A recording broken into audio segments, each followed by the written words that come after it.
जय माता दी दोस्तों, आने वाले करवा चौथ व्रत के लिए आप सभी माताओं बहनों को ढेर सारी शुभकामनाएं। भगवान श्री हरि विष्णु आपकी जोड़ी हमेशा सलामत रखें और आप जीवन पर्यंत करवा चौथ का व्रत जो है वो अपने पति की लंबी आयु के लिए, उनकी तरक्की के लिए और उनके स्वास्थ्य की कामना के लिए करती रहें। इसी कामना के साथ आज का जो वीडियो है वो मैं शुरू कर रही हूँ। दोस्तों भी करवा चौथ जो है वो आने वाला है 13 अक्टूबर को। करवा चौथ का व्रत पूरी विधि विधान से सभी सुहागन माताएं बहनें करेंगी और इस बार बहुत सारे लोग बहुत तरीके से भ्रमित भी कर रहे हैं कि नहीं रखा जाएगा। बहुत सारी बातें जो हैं वो चल रही हैं, तो मैंने अपने बहुत सारे वीडियो जो हैं वो डाल दिए हैं और बहुत सारा प्यार मिला है आप सबका। उसके लिए आप सबका दिल से बहुत बहुत धन्यवाद कि आप सब ने इतना सारा प्यार दिया। आप सभी बहनों के इतने प्यारे प्यारे कमेंट मिलते हैं, सच में मैं हर एक का कमेंट पढ़ती हूँ और मुझे बहुत खुशी होती है जब आप सब मुझे इतना प्यार देते हैं। अभी क्या है कि बहुत सारी बहनों के ये भी प्रश्न आ रहे हैं कि दीदी मेरा पहला करवा चौथ है और मायके से कौन कौन सा सामान जो है वो आता है, एक बार इस पे वीडियो बना दीजिए। तो मैंने सोचा चलिए इस पे भी एक वीडियो जो है वो दे ही दिया जाए। बहुत सारी बहनों को इस वीडियो के ज़रिए से बहुत सारी मदद जो है वो मिल जाएगी। देखिए, मैं बता दूं कि अपनी अपनी सामर्थ्य के अनुसार है। बहुत लोगों के सामर्थ्य में बहुत सारी चीज़ें होती हैं, बहुत सारे लोग जो हैं वो कम से कम में ही जो चीज़ें हैं वो देना चाहते हैं। तो अगर आपके मायके वालों का बजट अच्छा है तो आप सारी चीज़ें ले सकते हैं। मान लीजिए कि आप चांदी का करवा ले सकती हैं, आप कोई ज्वेलरी ले सकती हैं। मान लीजिए पायल बिछुआ हो गया या चेन हो गई या कान की बाली हो गई, अंगूठी हो गई, जो भी ले सकते हैं वो आप ले सकते हैं। और अगर मान लीजिए कि आपके बजट में नहीं है, मान लीजिए उनके सामर्थ्य में बहुत सारी चीज़ें नहीं हैं, तो ऐसे में पीतल का करवा या तांबे का करवा या तो मिट्टी का करवा, जो भी आपके घर में जो भी सामर्थ्य में है। देखिए, पूजा जो है वो हर तरह की होती है, चाहे छोटी मंझली बड़ी, हर तरीके की पूजा होती है। आप अपने घर वालों को बहुत ज़्यादा मत सताइए, जो भी उनके बजट में है। और एक तरीके से मैं बात करूं शुभता की, कि पहला जो व्रत है वो मायके की तरफ से सामान आता है, तो जो भी उनके सामर्थ्य में है वो चीज़ें आप लाने दीजिए। अपने मन से मत बोलिए कि मुझे ये लाइए, मुझे वो लाइए।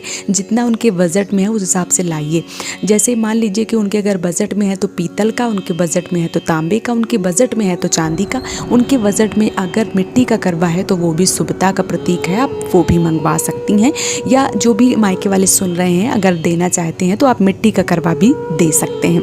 साथ ही साथ देखिए, एक 20,000 की भी साड़ी होती है, एक 2,000 की होती है, एक 200 की होती है। जो भी आपके बजट में है, मैं ऐसा नहीं कह रही हूँ कि नहीं बहुत ज़्यादा आपको तामझाम करने की ज़रूरत है।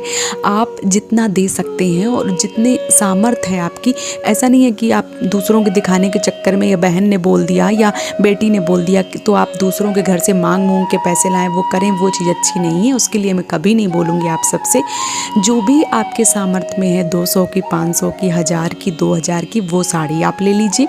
और जो भी सुहाग का सामान है वो आप, एक मान लीजिए कुछ नहीं दे रहे हैं तो आप एक बिंदी का पत्ता दे दीजिए, सिंदूर दे दीजिए, हो सके तो बिछिया दे दीजिए, चूड़ियाँ दे दीजिए। अगर नहीं हो सकता है तो ठीक है, आप एक बिंदी का पत्ता, एक डिब्बी सिंदूर और पैर का जो आलता है और चूड़ियाँ, बस इतना ही दे देंगे तब भी बन जाएगा। अगर आपके सामर्थ्य में है तो आप पायल, बिछिया या जो भी अन्य चीज़ें हैं वो आप दे सकते हैं।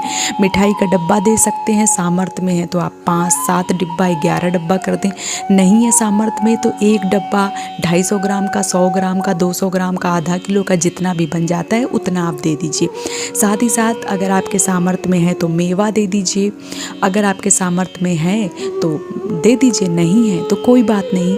और अगर आपके सामर्थ्य में है तो मतलब बेटी के साथ में उसकी सास के लिए भी साड़ी जो है वो जाती है।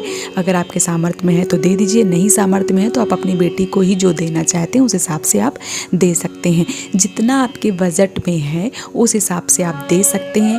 कुछ नहीं है आपके बजट में तो आप एक मिट्टी का करवा ले लीजिए, एक जो भी 200-400-500 की साड़ी जुड़ती है वो ले लीजिए, बिंदी का पत्ता, सिंदूर और आलता और चूड़ियाँ, इतना सामान। और मान लीजिए 100 ग्राम का भी डिब्बा अगर आपसे हो जाता है तो उतना दे के भी आप जो व्रत है, जो पूजा है वो करवा सकते हैं। सकते हैं अपने ससुराल में, मतलब जो बेटी के मायके वाले हैं वो इतनी चीज़ें भी ससुराल में भेज सकते हैं।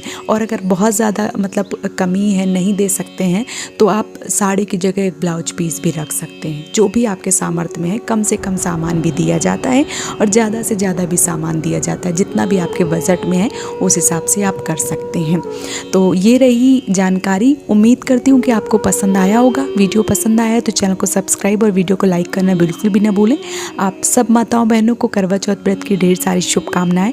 भगवान श्री हरि विष्णु आपकी जोड़ी हमेशा सलामत रखें। जय माता दी दोस्तों।